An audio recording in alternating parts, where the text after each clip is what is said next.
नमस्कार, आप देख रहे हैं आरएडी न्यूज़। मैं हूं योगेश चक्रवर्ती। नीट पेपर लीक मामले के मुख्य किंगपिन संजीव मुखिया के घर पर ईओयू यानी कि आर्थिक अपराध शाखा आज सुबह से छापेमारी कर रही है।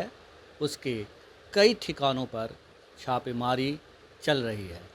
हम आपको बता दें कि संजीव मुखिया नीट पेपर लीक का किंगपिन है, लेकिन अभी तक सीबीआई की गिरफ्त से दूर है। दूसरी ओर सीबीआई की पकड़ में आए कई आरोपी को अब अदालत ने कम से कम 2 आरोपी को अदालत ने जमानत दे दी है, क्योंकि सीबीआई उनके खिलाफ चार्जशीट दायर नहीं कर पाई और अदालत ने इसी को आधार बनाकर उन्हें जमानत दे दी है। तो क्या ईओयू या कहें बिहार सरकार और भारत सरकार स्टूडेंट्स की आंखों में धूल झोंकने का काम कर रही है? हमारे साथ एक्स आईपीएस अधिकारी अमिताभ दास जी हैं। आइए इनसे बात करते हैं। सर, जिस तरह से आज संजीव मुखिया के कई ठिकानों पर छापेमारी ईओयू कर रहा है, कैसे देखते हैं आप? देखिए, ये जो भी कवायद हो रही है, जिसको आप छापेमारी कहिए, एफआईआर कहिए, ये कहिए, वो कहिए, ये सब खाना पूरी है। पब्लिक को उल्लू बनाया जा रहा है कि सरकार कितनी गंभीर है, क्या हो रहा है। कुछ नहीं हो रहा है, ज़मीन पर कुछ नहीं हो रहा है। अब मैं बताता हूँ, ये संजीव मुखिया के बारे में दर्शक जान लें। ये नालंदा का ही रहने वाला है और नगर नौसा कॉलेज है नालंदा में, वहाँ कोई छोटा मोटा कर्मचारी है। ये बहुत दिनों से चला रहा है, मतलब ये आप कह सकते हैं पेपर लीक माफिया यदि कहें तो बहुत दिनों से चला रहा है। इसका बेटा आज की तारीख में जेल में बंद है और ये राजनीतिक इसके बहुत मतलब संपर्क हैं। इसकी संजीव मुखिया की पत्नी की तस्वीरें पलटू राम के साथ सोशल मीडिया पर वायरल होती, मुख्यमंत्री के साथ। संजीव मुखिया का मुख्यमंत्री आवास में आना जाना है और आज तक वो गिरफ्तार नहीं हुआ है। ना तो सीबीआई उसे पकड़ सकी और ना उसको ईओयू नहीं पकड़ सकी। क्यों नहीं पकड़ सकी? क्योंकि यदि संजीव मुखिया ने सच में नाम उगलने शुरू कर दिए, तब तो पलटू राम कहाँ के रहेंगे? कितने सफ़ेद पोश लोग बेनकाब हो जाएंगे। तो उनको कुछ नहीं करना है, आप रेड कर रहे हैं। दूसरी बात देखिए, इसमें 2-3 महीने पहले लगभग ये हुआ था, एफआईआर हुआ था। उसमें सीबीआई ने चार्जशीट नहीं किया। अभी 2 लोगों को, 2 अभियुक्तों को, रीना कुमारी और बिट्टू कुमार नाम है, दोनों को सीबीआई की विशेष अदालत ने जमानत दे दी। नियमित जमानत दे दी। नियमित जमानत दे दी, प्रोविजनल नहीं, रेगुलर बेल दे दिया। जी। क्योंकि ऐसा नियम है कि मतलब 90 दिन के अंदर यदि पुलिस आरोप पत्र नहीं दाखिल करती है, चार्जशीट नहीं दाखिल करती है, तो जमानत मिल जाती है। अब उनके वकीलों ने कहा, अभियुक्तों के वकीलों ने कहा कि सीबीआई ने एफआईआर किया लेकिन सबूत नहीं जुटा सकी, चार्जशीट नहीं हो सका। उसके वकील ने कहा और सीबीआई वाले ने उसका विरोध नहीं किया, तो कोर्ट क्या करती है ना? तो कोर्ट ने जमानत दे दी। तो ये हो रहा है। और नीट को तो इन लोगों ने बिल्कुल मजाक बना दिया है। इतनी प्रतिष्ठित मतलब ये परीक्षा है, राष्ट्रीय स्तर की परीक्षा है। इसमें इस बार लगभग 23 लाख लड़के लड़कियां सम्मिलित हुए थे और नीट की परीक्षा से ही लोगों को पता होगा देश भर के मेडिकल कॉलेजों में एडमिशन दाखिला होता है। इस बार की नीट में जानते हैं 67 लड़के लड़कियों को परफेक्ट स्कोर आया था। जी। कुछ 721 या कुछ टोटल नंबर्स होते हैं। 720। हाँ, 720। जी। उसमें 67 लड़कियों को अरे इक्का दुक्का तक आता तब बात मानते, 67 लड़के लड़कियों को। उसके बाद देखिए, जो हमारे शिक्षा मंत्री हैं धर्मेंद्र प्रधान, उनका बयान आया कि कुछ लीक नहीं हुआ है, सब चंगा है, सब चंगा है। बताइए, देश का शिक्षा सबसे बड़ी बात सर कि इस मामले में अदालत जो है वो भी इस तरह का रवैया अपनाई जो स्टूडेंट्स के हितों के खिलाफ था। बड़ी संख्या में स्टूडेंट्स जो हैं वो उनके हितों को एक तरह से कहिए कि कुठाराघात किया गया और उनके हित को कुचल दिया गया। क्या लगता है आपको कि सब के सब मिले हुए हैं और नीट पेपर लीक का मामला कोई साधारण मामला नहीं था? देखिए, साधारण मामला ये हो ही नहीं सकता। इतनी बड़ी जब परीक्षा होती है, राष्ट्रीय स्तर की परीक्षा, और उसमें खबर आ रही 30 लाख में, 40 लाख में पेपर के बिकने की, तो क्या 40 लाख किसी आम आदमी की औकात है उतना दे के खरीदेगा? और जो लोग यदि 40 लाख में यदि आप 10 लोगों से पैसे लेते हैं तो 4 करोड़ हो जाए, तो क्या साधारण आदमी की औकात है, कुव्वत है उतना पैसा पचाने की?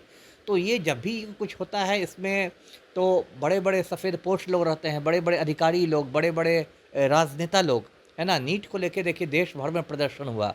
मतलब एक तरह का वो राष्ट्रीय आंदोलन का रूप ले रहा था। राहुल गांधी गए, कितना प्रदर्शन हुआ, लेकिन उसके बावजूद जो न्यायपालिका का जो रवैया था, एक तरह से मुझे निराशा हुई, बहुत लोगों को निराशा हुई, क्योंकि उसने कभी काउंसलिंग पर रोक नहीं लगाई, काउंसलिंग को होने दिया और मतलब रद्द भी नहीं किया। कहा कि हाँ कुछ जगह पर ऐसा हुआ है, लेकिन अगर कुछ भी जगह पर ऐसा हुआ, एक केंद्र पर भी यदि ऐसा हुआ है, तब तो पूरी परीक्षा न प्रदूषित हो गई। बिल्कुल। ऐसा थोड़ा ही है कि मान लीजिए 100 केंद्र हैं, उसमें कहा जाए कि सिर्फ 5 केंद्रों पर ऐसा हुआ। यदि 5 केंद्रों पर भी ऐसा हुआ, कहीं-कहीं हरियाणा का मैं देख रहा था कि एक ही केंद्र से लगातार रोल वाले निकल गए। वो मतलब देख के प्रथम दृष्टया ही लगता है कि कोई झोल है ना? उसमें भी कुछ नहीं किया गया। और ये सिर्फ नीट की कहानी नहीं है। इस सरकार में, मोदी सरकार ने मतलब सभी प्रतिष्ठित पत्र मतलब परीक्षाओं का बेड़ा गर्क कर दिया है। पूजा खेड़कर का मामला, यूपीएससी। यूपीएससी जो देश की इतनी प्रतिष्ठित संस्था है, संघ लोक सेवा आयोग, उसमें पूजा खेड़कर 2023 बैच की आईएएस बन गई, महाराष्ट्र कैडर की। और बाद में पता चला कि वो इस पर बन गई है कि उसे ठीक से दिखाई नहीं देता है और ये है मतलब विकलांगता का सर्टिफिकेट, और फिर वो किसी मतलब निजी अस्पताल से वो बनवा के भेज रही है सर्टिफिकेट, और यूपीएससी उसको स्वीकार भी कर रहा है। वो तो जब बाद में बहुत मीडिया में जब ये मामला हाईलाइट हुआ, यूपीएससी की भी किरकिरी हुई, सबकी फजीहत हो गई, तब जाके पूजा खेड़कर को सेवा मुक्त किया गया। अब बताइए, अब इस देश में आईएएस इस तरीके से बनने लगेंगे, जिस पर पहले यूपीएससी पर कोई उंगली नहीं उठाता था, और इस सरकार में तो एक ढर्रा हो गया है। मतलब अभी मैं भारत सरकार की बात करूँ, बिहार सरकार का मोटा मोटी वही रवैया है, लड़के लड़कियों के भविष्य के साथ खिलवाड़ करना। ये सिर्फ नीट की बात नहीं है। सेना में बहाली को देखिए, अब सेना में कोई नियमित बहाली नहीं होती है। अब अग्निवीरों की बहाली होगी, 4 साल बाद आप जाके पकौड़े तलिए, आपको कोई पेंशन नहीं, कोई सुविधा नहीं। रेलवे में जो होता है आरआरबी की जो परीक्षा, आरआरबी एनटीपीसी की जो परीक्षा हुई थी, उसमें कितना हंगामा हुआ था। उसके परीक्षा भर में धांधली हुई।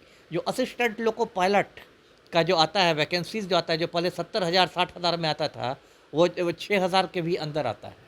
तो क्या होगा इस देश में, बताइए। इसे कैसे देखा जाए? आम लोग, स्टूडेंट्स खास करके जो नीट एग्ज़ाम दिए थे, कैसे समझे कि एक तरफ तो पूरा एग्ज़ाम हुआ, उसके बाद रिजल्ट दे दिए गए, कहीं अदालत ने भी रोक नहीं लगाई, दूसरी तरफ सीबीआई जो आरोपियों को गिरफ्तार की, उसको अब जमानत मिल रही है तो वो विरोध नहीं कर रही है, और तीसरी बात कि जो ईओयू है वो अभी भी छापेमारी कर रहा है मुख्य आरोपी को पकड़ने के लिए।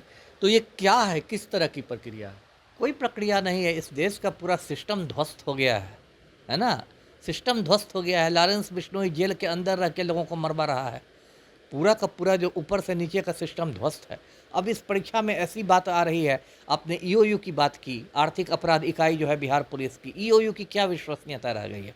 सिपाही भर्ती वाला में देखिए, पिछले साल 1 अक्टूबर को परीक्षा हुई, 3 अक्टूबर को परीक्षा रद्द हुई।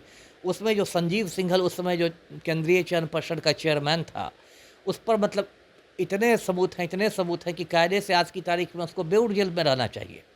संजीव सिंघल ने एक ऐसे प्रिंटिंग प्रेस से वो पर्चे छपवाए थे, जो जिस प्रिंटिंग प्रेस का कुछ अता पता ही नहीं, वो एक हवा में प्रेस है। ऐसे ही कलकत्ता में एक कमरे में चलता है, एक पूरी तरह फर्जी प्रेस है।